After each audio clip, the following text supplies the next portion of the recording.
दोस्तों, art and culture की series में भारत की भाषाएं, साहित्य, धर्म तथा दर्शन के इस श्रृंखला में यह हमारा छठा वीडियो है और इसमें हम शुरू करेंगे प्रश्न संख्या 51 से।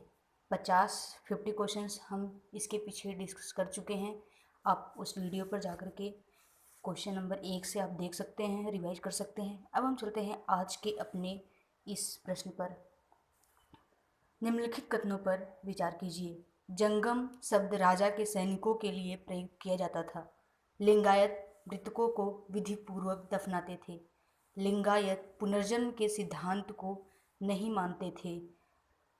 इन्हें इसमें बताना है आपको कौन सा कथन सही है। तो कथन 1 और 3 सही है, जबकि 2 गलत है। सॉरी, इसका कथन 2 और 3 सही है, जबकि 1 गलत है, क्योंकि जो जंगम शब्द है यह यायावर भिक्षुओं के लिए प्रयुक्त किए जाते थे, न कि राजा के सैनिकों के लिए। आप एक्सप्लेनेशन देख सकते हैं। जंगम शब्द का प्रयोग यायावर भिक्षुओं के लिए किया जाता है।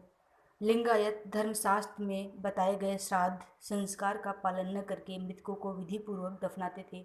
लिंगायतों ने जाति की अवधारणा और कुछ समुदायों के दूषित होने की ब्राह्मणी अवधारणा का विरोध किया तथा पुनर्जन्म के सिद्धांत पर भी प्रश्नवाचक चिन्ह लगाया। सामाजिक व्यवस्था में गौड़ स्थान पाने वाले लोग इसमें शामिल हुए। अब हम चलते हैं अपने अगले प्रश्न पर। निम्नलिखित कथनों पर विचार कीजिए। आपको बताना है, ये दिया है 4 कथन दिया है। उपर्युक्त कथन निम्नलिखित में से किस भक्ति संत के से संबंधित है। ये 4 भक्ति संत के नाम दे दिया गया है। ये जो विशेषताएं हैं आपको बताना है किससे मैच है, संबंध किससे संबंधित है। तो हम देखते हैं, इनके उपदेशों को भगवती धर्म भी कहा जाता है। इन्होंने भक्ति के कीर्तन तथा सत्संग पर बल दिया। जब बात कीर्तन तथा सत्संग की आती है तो आपको समझ जाना चाहिए कि ये सिर्फ और सिर्फ शंकर देव से संबंधित है। फिर भी चलते हैं अगले 2 कथन पे। आध्यात्मिक ज्ञान के प्रचार के लिए मठ तथा नामघर जैसे प्रार्थना गृहों को बढ़ावा दिया। कीर्तन घोष इनकी प्रमुख काव्य रचना है। आप व्याख्या भी देख सकते हैं। 15वीं शताब्दी के उत्तरार्ध में असम में शंकरदेव वैष्णव धर्म के मुख्य प्रचारक के रूप में उभरे। उनके उपदेशों को भगवती धर्म कहकर संबोधित किया गया जाता है, क्योंकि वे भगवत गीता और भागवत पुराण पर आधारित थे। शंकरदेव ने भक्ति के लिए नाम कीर्तन और श्रद्धावान भक्ति के सत्संग में ईश्वर के नाम उच्चारण पर बल दिया। उन्होंने आध्यात्मिक ज्ञान के प्रचार के लिए सत या मठ तथा नामघर जैसे प्रार्थना गृह की स्थापना को बढ़ावा दिया। आज भी ये संस्थाएं कार्यरत हैं। शंकरदेव की प्रमुख काव्य रचना कीर्तन घोष है। अब हम चलते हैं अपने अगले प्रश्न पर। विजयनगर के संदर्भ में निम्नलिखित कथनों पर विचार कीजिए। आपको बताना है इन तीनों कथन में जो विजयनगर से संबंधित है कौन कौन सा सही है। 1 2 3 2 1 2 3 या 1 3। देखते हैं सबसे पहले कथन, राय गोपुरम यहाँ के राजकीय प्रवेश द्वार थे। तो यह कथन विजयनगर के संदर्भ में बिल्कुल सही है। विरूपाक्ष मंदिर को विजयनगर साम्राज्य की स्थापना के बाद और अधिक बड़ा किया गया। यह भी कथन सही है। विट्ठल मंदिर के प्रमुख देवता विट्ठल महाराष्ट्र में पूजे जाने वाले विष्णु के एक रूप हैं। यह भी कथन बिल्कुल सही है। फिर भी आप व्याख्या देख सकते हैं। आप इसका स्क्रीनशॉट ले लीजिए, क्योंकि हर एक प्रश्न का व्याख्या पढ़ने के संदर्भ में हमारा वीडियो बहुत लंबा हो जाता है। हमें मुश्किल से 10 से 15 मिनट का वीडियो बनाना है, जिससे रिवीजन में बहुत ही आसानी हो सके। तो चलते हैं अपने अगले प्रश्न पर। निम्नलिखित में से कौन से मंदिर चोल वंश से संबंधित है। ये 5 मंदिर का नाम दिया है, आपको बताना है इसमें कौन सा मंदिर है जो चोल वंश से संबंधित है। तो आप समझ गए होंगे, इसका आंसर हो जाएगा ए, बृहदेश्वर मंदिर, ऐरावतेश्वर मंदिर, यह चोल वंश से संबंधित है। और बाकी ये 3 किससे संबंधित हैं आप व्याख्या देख सकते हैं। 11वीं एवं 12वीं शताब्दी के 3 महत्वपूर्ण मंदिर राजराज प्रथम द्वारा निर्मित तंजावुर का बृहदेश्वर मंदिर, राजेंद्र द्वितीय द्वारा निर्मित गंगैकोंड चोलपुरम का बृहदेश्वर मंदिर तथा राजराज द्वितीय द्वारा निर्मित दारासुरम का ऐश्वतेश्वर मंदिर यूनेस्को की विश्व धरोहर स्थल सूची में शामिल है। ये मंदिर वास्तुकला, मूर्तिकला, चित्रकला तथा कांस्य की बड़ी ढलाई में चोल साम्राज्य की शानदार उपलब्धियों का प्रतीक है। इसलिए विकल्प ए सही है, बाकी सब गलत। चलते हैं अपने अगले प्रश्न पर। नहीं, इससे कुछ मीनाक्षी, अभी तो ये बचा रह गया, मीनाक्षी मंदिर और विरूपाक्ष मंदिर। मीनाक्षी मंदिर, मीनाक्षी अम्मान मंदिर, जिसे मीनाक्षी सुंदरेश्वर मंदिर के नाम से भी जाना जाता है, भारत में सबसे पुराने एवं महत्वपूर्ण मंदिरों में से एक है। यह तमिलनाडु के मदुरै शहर में स्थित है। इसे पांड्य शासनकाल के दौरान बनाया गया था। मामल्लपुरम का शोर मंदिर यूनेस्को की विश्व धरोहर स्थल में सूची में शामिल महाबलीपुरम में स्थित स्मारकों के समूह का एक हिस्सा है। यह पल्लव वंश के शासनकाल के दौरान बनाया गया था। और विरूपाक्ष मंदिर कर्नाटक के हम्पी में स्थित है। यह हम्पी के स्मारकों के समूह का एक हिस्सा है, जिसे यूनेस्को के विश्व धरोहर स्थल के रूप में नामित किया गया है। यह मंदिर शिव के एक रूप विरूपाक्ष को समर्पित है। यह मंदिर विजयनगर साम्राज्य के शासनकाल के दौरान बनाया गया था। तो आप समझ गए होंगे, मामल्लपुरम पल्लव वंश से, विरूपाक्ष मंदिर विजयनगर साम्राज्य से, वहीं मीनाक्षी अम्मान मंदिर पांड्य शासनकाल के दौरान बनाया गया था। तो ये आपका पूरा एक्सप्लेनेशन हुआ। चलते हैं अगले प्रश्न पर। भरत मुनि का नाट्यशास्त्र केवल नाट्य कला से संबंधित है। जयदेव कृत गीत गोविंद राधा और कृष्ण के प्रेम पर आधारित है। उपर्युक्त कथनों में से कौन सा या कौन से कथन सही हैं? तो आप जानते होंगे, इसका आंसर हो जाएगा बी, सॉरी, इसका आंसर हो जाएगा, आप एक बार सोचिए क्या हो सकता है इसका आंसर। इसका आंसर होगा बी, सही है। केवल 2 कथन सही है जबकि एक गलत है। क्यों गलत है जान लेते हैं। जो भरत मुनि का नाट्यशास्त्र है, भारतीय संगीत को ऐतिहासिक उपलब्धि है। इसका रचनाकाल दूसरी शताब्दी ईसा पूर्व से दूसरी ईस्वी के मध्य में माना जाता है। और नाट्यशास्त्र एक व्यापक रचना है, मुख्यतः नाट्य कला से संबंधित है, लेकिन इसके कुछ अध्याय संगीत के बारे में भी, जो संगीत के स्केल्स या अस्तर, तराने, ताल और वाद्य यंत्रों के बारे में जानकारी देते हैं। इसलिए कथन 1 गलत है जबकि कथन 2 गलत सही है। और व्याख्या देख सकते हैं आप, स्क्रीनशॉट ले सकते हैं।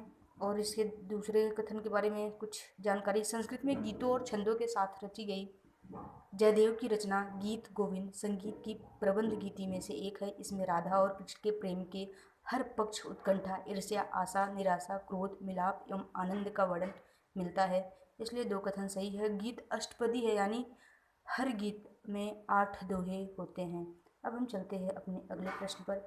बौद्ध सर्किट के संदर्भ में निम्नलिखित नियमों पर विचार कीजिए। तीर्थ स्थान दिया है, विषय वस्तु दिया है। ये बताना है, ये जो तीर्थ स्थान है संकीसा, कौशाम्बी, श्रावस्ती, इनके संदर्भ में जो विषय वस्तु दिया है क्या वह सही है, यही क्या सभी सही सुमेलित है, ये आपको बताना है।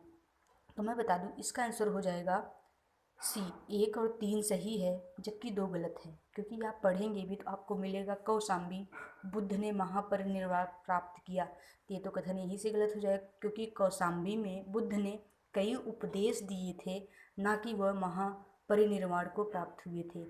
और आप जानते भी होंगे, उनका महापरिनिर्वाण तो कुशीनगर में प्राप्त हुआ था। फिर भी आप इसका बहुत इम्पोर्टेंट अगर व्याख्या देखना चाहते हैं तो कुछ इस तरह से है। बौद्ध सर्किट एक मार्ग है। ये भी जानना बहुत जरूरी है कि वास्तव में बौद्ध सर्किट है क्या।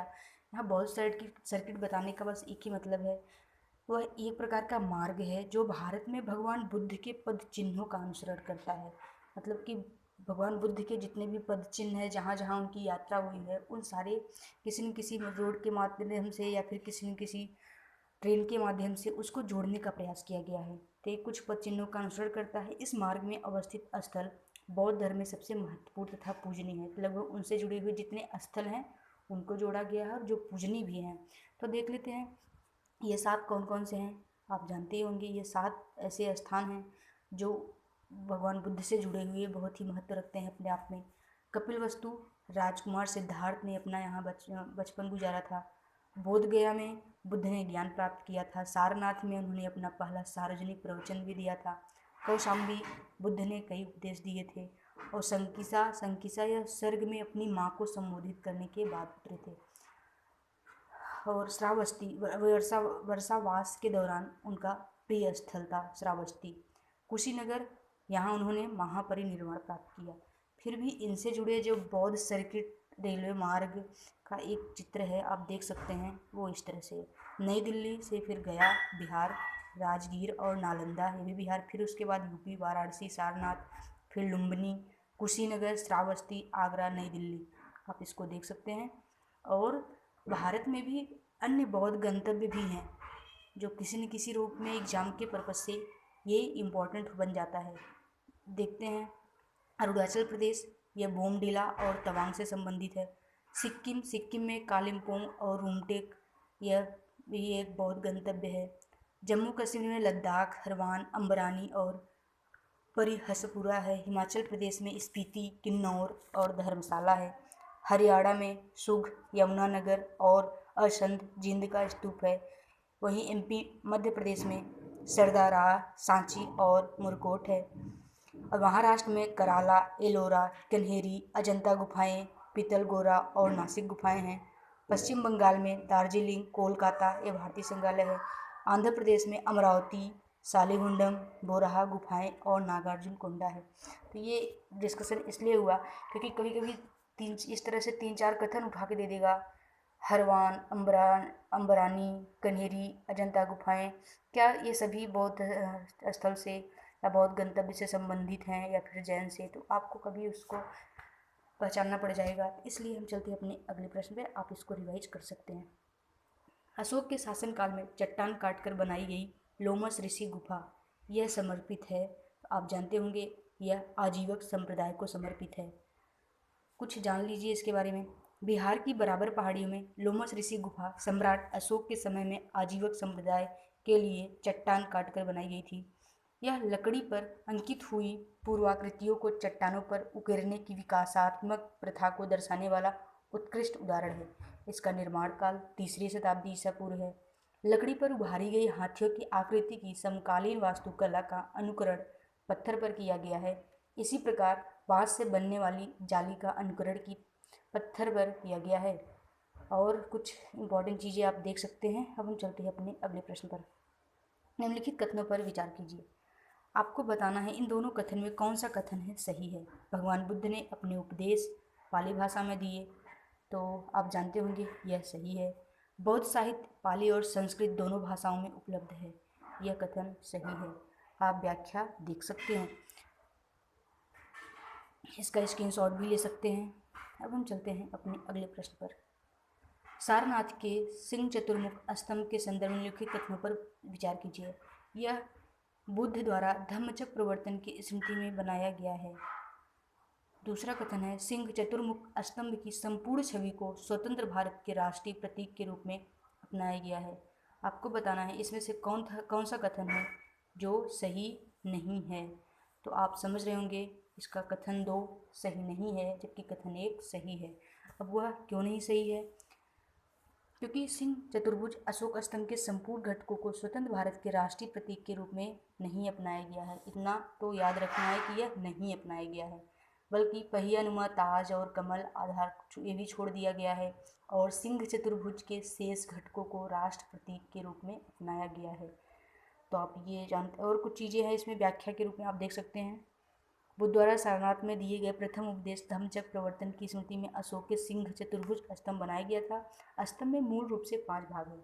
सॉफ्ट कमल, घंटीनुमा आधार पर एक ढोल जिस पर वामावर्त दिशा में बढ़ती हुई 4 प्रसु आकृति, 4 सिंह आकृतियाँ और ताज के रूप में विशाल पहियनुमा धम्मचक्र। बाकी आप खुद पढ़ सकते हैं। अब हम चलते हैं अपने इस वीडियो के आखिरी प्रश्न पर। भारतीय दर्शन के संप्रदायों या पद्धतियों के संदर्भ में निम्नलिखित कथनों पर विचार कीजिए। 2 कथन दिया है, आपको बताना है इसमें से कौन सा कथन है सही है। न्याय संप्रदाय में यह माना जाता है कि स्पष्ट सोच और तर्क परमानंद का आवश्यक माध्यम है। तो क्या ये न्याय जो संप्रदाय है या जो न्याय दर्शन है, क्या यह स्पष्ट सोच या तार्किकता पर आधारित है? आप खुद एक बार गेस कीजिए, आपको इसका आंसर खुद मिल जाएगा, क्योंकि बिना तर्क के न्याय कैसे हो सकता है, इसलिए यह कथन आपका सही हो गया। दूसरा है अद्वैतवाद का सिद्धांत देने वाले शंकराचार्य वेदांत संप्रदाय के प्रतिपादक थे। तो यह भी कथन सही है।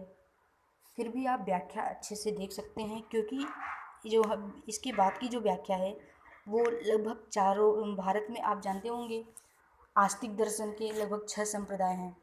नास्तिक दर्शन तो है नहीं, आस्तिक दर्शन है और उसके 6 संप्रदाय हैं। और उन 6 संप्रदाय के बारे में लगभग जितने भी इम्पोर्टेंट फैक्ट है वो सब इस व्याख्या में शामिल करने का प्रयास किए हैं।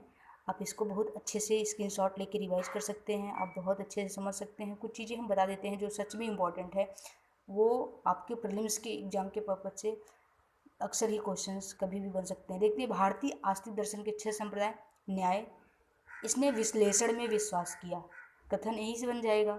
तो वह कौन सा दर्शन है जो क्या न्याय विश्लेषण में विश्वास करता है या फिर अदर कथन। मोक्ष के माध्यम के रूप में तर्क को रखा गया है। यह माना गया है कि स्पष्ट सोच और तर्क परमानंद प्राप्ति के लिए आवश्यक साधन है। इसने तार्किकता को धार्मिक आधार प्रदान किया। वैशेषिक, इसका संबंध भौतिकी से है।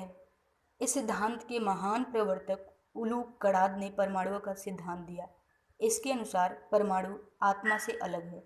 हर व्यक्ति के अपने गुण विशेष होते हैं जो उसे 4 गैर परमाणु पदार्थों, द्रव्यों जो है समय, स्थान, आत्मा और मस्तिष्क से अलग करते हैं। यह पदार्थ और आत्मा के द्वैतवाद की अवधारणा को मानता है। सांख्य के बारे में क्या है इसके, सबसे पहले तो इसके प्रणेता कपिल, यह याद रखना है। और सांख्य संप्रदाय का प्राचीनतम ग्रंथ सांख्य कारिका ईश्वर कृष्ण से संबंधित है। और यह कथन इतना इम्पोर्टेंट है कि कभी भी एग्जाम में यह कथन इस तरह से फंसाने के लिए दे सकता है कि सांख्य संप्रदाय का जो प्राचीनतम ग्रंथ है सांख्य कारिका, यह ईश्वर विष्णु से संबंधित है। तो आपको याद रखना होगा कि यह ईश्वर कृष्ण से संबंधित है। अपने कठोर द्वैतवाद और मूल नास्तिकता में इसकी जैन धर्म से समानता दिखती है। यह विचारधारा 25 बुनियादी सिद्धांतों के अस्तित्व की शिक्षा देती है और गुणों के सिद्धांत यानी सत्य, रजस और तमस को भी प्रस्तुत करती है। तो यह कथन भी याद रखना होगा कि गुणों के सिद्धांत यानी सत्य, रजस और तमस को प्रस्तुत करने वाला संप्रदाय कौन है, सांख्य। योग, यह आध्यात्मिक अनुशासन से संबंधित है। अब जब बात आध्यात्मिक अनुशासन की आती है तो आप सभी योग करते ही होंगे, तो आप समझ सकते हैं ये कितना बड़ा अनुशासन होता है। सुबह उठना, फिर 30 मिनट्स देना, हालांकि मैं भी उसी में शामिल हूँ। यह मोक्ष के मुख्य साधन के रूप में मानसिक प्रशिक्षण पर जोर देता है। इस संप्रदाय मतलब कि योग संप्रदाय का मूल ग्रंथ पतंजलि रचित योग सूत्र है। प्रशिक्षण की प्रक्रिया 8 चरणों में बांटी गई है। आत्मनियंत्रण, जिसे यम, पालन, नियम, मुद्रा, आसन, श्वास का नियंत्रण जिसे प्राणायाम भी कहते हैं, संयम, प्रतिहार, मन को स्थिर करना मतलब धारणा, ध्यान लगाना ध्यान, और गहन ध्यान समाधि। तो जो योग करते होंगे खुद समझ सकते हैं इन 8 में से आप कहाँ तक पहुँचे हुए हैं। मीमांसा, यह जिज्ञासा पर आधारित संप्रदाय है। यह कथन इस तरह से भी कभी भी बना सकता है, जिज्ञासा पर आधारित संप्रदाय कौन सा है, 4-5 लिख देगा, वो आप कंफ्यूज हो सकते हैं, इसलिए याद रखना मीमांसा। और इसलिए यह मोक्ष प्राप्ति से कहीं अधिक व्याख्या का संप्रदाय है। इसका मूल उद्देश्य वेदों की व्याख्या करना था। जैमिनीकृत सूत्र इस सिद्धांत का प्राचीनतम ग्रंथ है जो दर्शाता है कि वेद शाश्वत, आत्मनिर्भर और पूर्ण अधिकारवादी है। सबर स्वामीन मीमांसा के सबसे बड़े विद्वान थे जिन्होंने इस सिद्धांत की बृहत व्याख्या की है। वेदांत, इसे उत्तर मीमांसा भी कहते हैं। अब जब भी उत्तर मीमांसा आएगा आप ऑब्लिक दे करके अपने मन में वेदांत भी बैठा लेना। वेदांत, उत्तर मीमांसा, उत्तर मीमांसा, वेदांत। इसके अंतर्गत आधुनिक बौद्धिक हिंदू धर्म की विशेषताएं अस्तित्व में आती हैं। इसका मूल ग्रंथ बादरायण रचित ब्रह्म सूत्र है। वेदांत का सिद्धांत उपनिषदों पर आधारित है। इसके सबसे बड़े प्रणेता शंकराचार्य थे जिन्होंने अद्वैतवाद का सिद्धांत दिया। कथन 2 भी था। आज की इस वीडियो में बस इतना ही। आप सुनिए, दोस्तों को भी सुनाइए, लोगों तक शेयर कीजिए। हम मिलते हैं अगले वीडियो में 10 प्रश्नों को लेकर।